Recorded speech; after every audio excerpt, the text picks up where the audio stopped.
If the Canadian government does ban Huawei from participating in the 5G network, then as for what kind of repercussions there'll be, I'm not sure, but I believe there will be repercussions.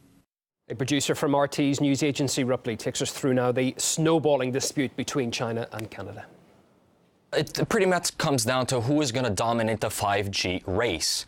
5G is a next-generation network which will provide a faster and quicker internet speed where you'll be able to upload files or chat with your friends via WhatsApp, Instagram, or Facebook. Now, again, it's more efficient than the previous one, which is 4G, and it's much, much faster, as I said earlier.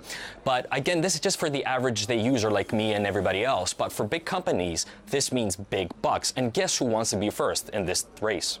It is imperative that America be first in fifth-generation wireless technologies. There's one thing that stands between the US and all that money, and that is Huawei.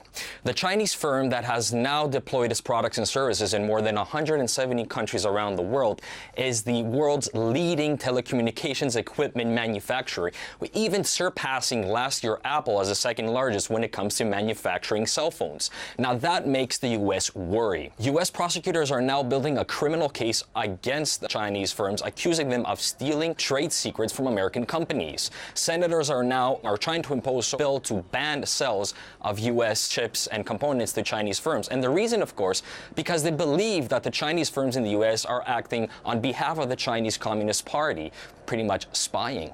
Huawei has raised serious concerns among U.S. officials for a potential role in cyber espionage, given their reported links to China's state security services. ZTE and Huawei threaten the security of our networks due to their close ties to the Chinese government. Huawei has reportedly, of course, denied any connection between them and the government and Beijing, and they still stay confident that they will lead the race in the 5G technology.